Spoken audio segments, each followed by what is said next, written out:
Olá, tudo bem com você? Que bom te receber mais uma vez no nosso programa Saúde em Dia. Eu sou a doutora Thaís Mussi, endocrinologista e metabologista. E hoje nós temos uma pauta muito interessante. Eu vou receber a doutora Laíse Armstrong, anestesista, para ela falar sobre vários mitos, muitas coisas que cercam a anestesia, sobre que tipo de anestesia, qual é o efeito colateral, por que eu tenho que estar em jejum. Então vai ser um papo bem bacana e vamos começar a nossa, sem mais delongas, vamos começar a nossa conversa então com a doutora Laíse e eu vou pedir que ela fale um pouquinho sobre ela para a gente saber um pouco mais sobre a nossa querida entrevistada do dia de hoje, a doutora Laíse. Tudo bem, Laíse? Tudo bem, Thaís. Tudo Muito bom. Obrigada pelo convite. É um prazer estar aqui com vocês hoje.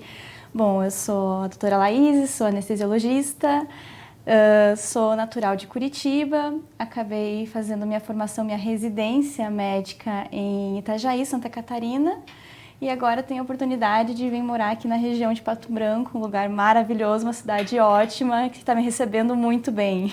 Que bom, ficamos muito felizes em ter você aqui conosco.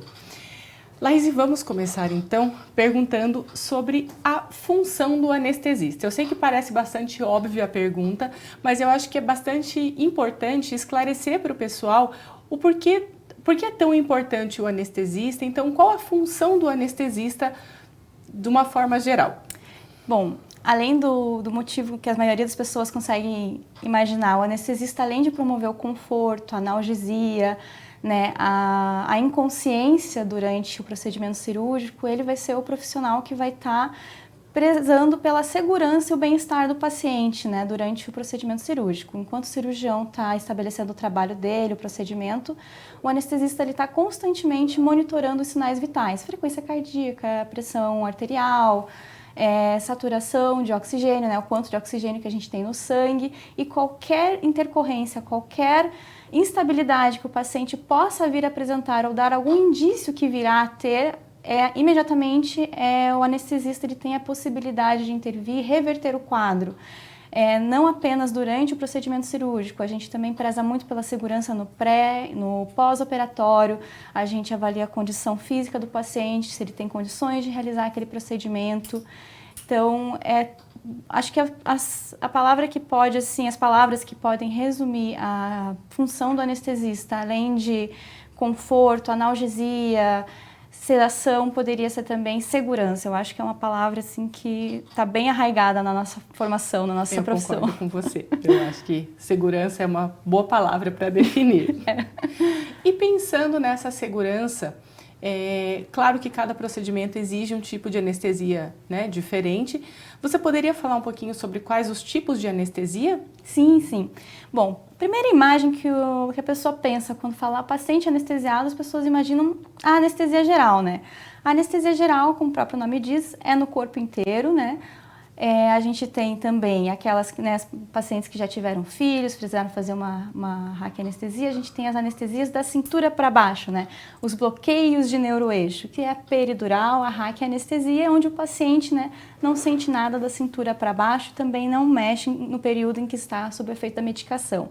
A gente tem a sedação, que ao contrário da anestesia geral, o paciente não fica completamente dependente dos aparelhos anestésicos, o paciente não perde completamente a mobilidade dele, ainda tem algum nível de sensibilidade. É muito usado para alguns exames que são um pouco mais invasivos, porém não tão dolorosos, alguns procedimentos também que não oferecem tanta dor para o paciente, pode ser usado. Costuma ser muito bem tolerado para o paciente. E tem também o que a gente chama de bloqueios periféricos, que é a possibilidade de você anestesiar especificamente um nervo do corpo ou um segmento de nervos. Por exemplo, vai operar um braço, não precisa anestesiar o corpo inteiro, anestesia apenas o braço que vai ser operado. Apenas precisa de uma analgesia pós-operatória numa região específica da perna, vai ali nos nervos específicos e promove a analgesia para o paciente. Também é uma possibilidade que nós temos. Ótimo. Pensando nesses tipos de anestesias diferentes que você falou, eu gostaria de fazer uma pergunta um pouquinho mais abrangente, tá? Uhum.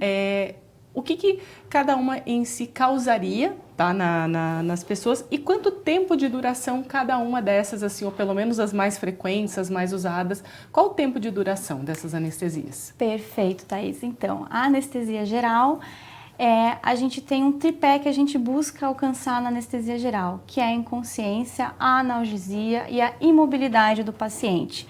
Então, o paciente não vai ter nenhuma consciência, eu vou estar dormindo. Mais do que estar dormindo, você vai estar num plano de inconsciência muito mais profundo do que simplesmente sono comum. Então, não tem como ter memórias, não tem como ouvir, não tem como lembrar do que está acontecendo, sequer o paciente sonha, né? Tem a sensação, assim, que fechou o olho, piscou, acordou. Essa é a anestesia geral na maioria das vezes. Não sente dor também. O corpo inteiro, qualquer área do corpo vai estar anestesiada, não vai ter sensibilidade. E também não vai ter condições de fazer contrações de muitos grupos musculares. Por isso, o paciente não tem condições de respirar. Então, na anestesia geral, né, ultimamente por causa da Covid, tem se falado muito em intubação e as pessoas têm adquirido um medo da intubação, né? Mas a intubação é feita há muito tempo, desde que a anestesia geral, né, é realizada. Então, a gente intuba o paciente, quando acaba o procedimento, a gente extuba tranquilamente, por isso que precisa ficar intubado, porque precisa conectar o ventilador mecânico, porque ele precisa respirar pelo paciente enquanto a gente está promovendo essa anestesia.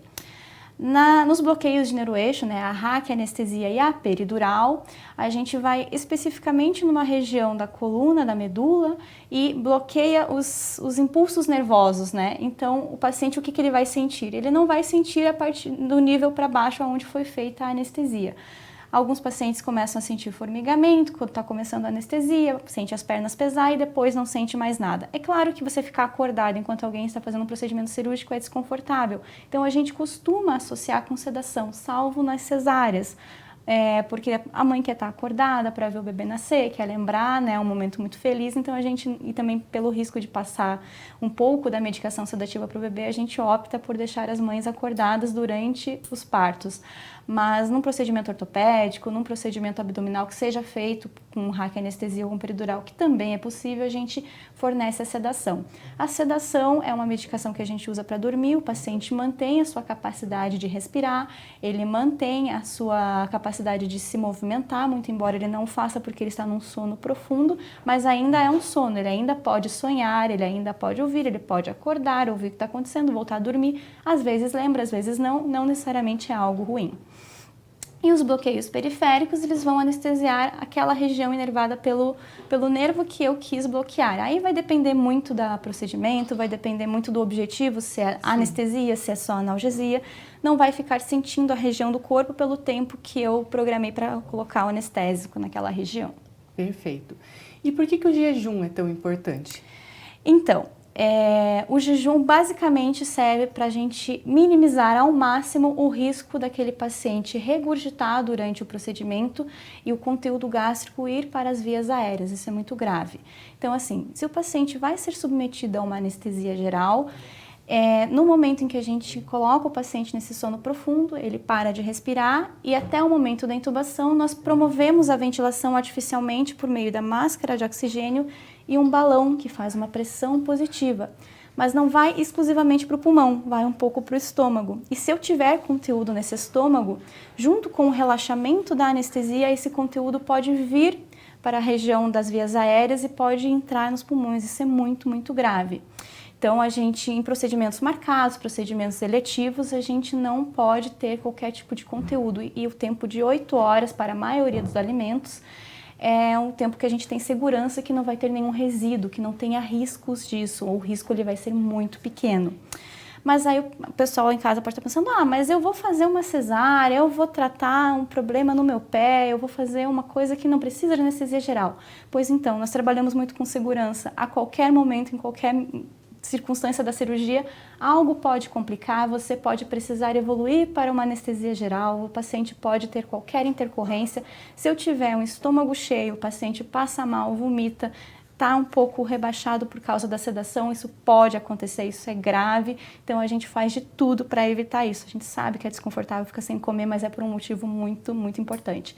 É evidente, sofreu um acidente ou a paciente foi vítima de uma bala perdida, precisa fazer uma cirurgia de emergência. Ninguém vai ser doido de dizer espera 8 horas com a pessoa passando mal, sangrando. Aí nós temos recursos, nós temos mecanismos para a gente evitar esse paciente de regurgitar, só que ainda assim ele está sob risco, só que o risco de não fazer o procedimento é muito maior. Então a gente pesa, a gente usa o bom senso, né? Mas se o paciente não é emergência, é uma cirurgia marcada, a gente não tem por que submeter o paciente a esse risco. Com certeza. É minimizar danos, né? Com certeza, sempre. E pensando nessa palavra que eu acho muito importante, porque como a anestesia ela vem cercada de mitos, com muita coisa a ser falada, porque cada um tem uma história com anestesia, que depois da anestesia aconteceu isso, ou ficou de um jeito, ficou assim, ficou assado. Pensando em segurança, o porquê é tão importante a avaliação pré-anestésica? Bom, além da gente poder dar, justamente, né, o que dá medo no paciente é o mistério, o não saber o que vai acontecer. A última coisa que o paciente vai ver antes de dormir é a cara do anestesista, é da anestesista que ele depende para ter o conforto e segurança na cirurgia. Então, a gente acaba carregando muito dos medos do paciente. A consulta pré-anestésica, ela também é para isso, para esclarecer dúvidas, para explicar para o paciente o que vai ser feito, o que pode ser feito. E também para nós sabermos quem nós vamos anestesiar, porque muitas das vezes o risco não é da medicação em si, não é da cirurgia em si, mas se é um paciente que vem com uma série de problemas de saúde, quanto mais condições clínicas ele tiver, mais cuidados nós temos que tomar e nos precaver para que nenhuma intercorrência ocorra. Então, ela tem várias funções: tranquilizar o paciente, explicar o que vai ser feito, para nós sabermos quais são as condições de saúde, se existe necessidade de pedir algum outro exame ou algum outro parecer, às vezes do cardiologista, para saber o quão seguro é essa cirurgia. Muitas vezes, esse paciente não sabe que ele tem uma condição de saúde, às vezes ele não sabe que tem uma insuficiência cardíaca, vai operar um cotovelo, vai operar um joelho, passa pra gente na consulta, mas você vê que a pessoa não tem condições naquele momento de passar por um processo anestésico, tem que ir para o cardiologista, tem que às vezes fazer uma angioplastia, já acontece com relativa frequência. E a gente tem que prezar para sempre operar o paciente num cenário, né, eletivo, não sendo urgência, não sendo emergência, sempre operar na melhor condição possível daquele paciente para oferecer o melhor resultado, para o paciente ter a maior segurança possível. Ótimo. Eu te convido a continuar conosco, ainda temos muitos assuntos interessantes para conversar com a doutora Laíse, então fique com a gente que daqui a pouco continuaremos a falar sobre esse tema tão intrigante, anestesia.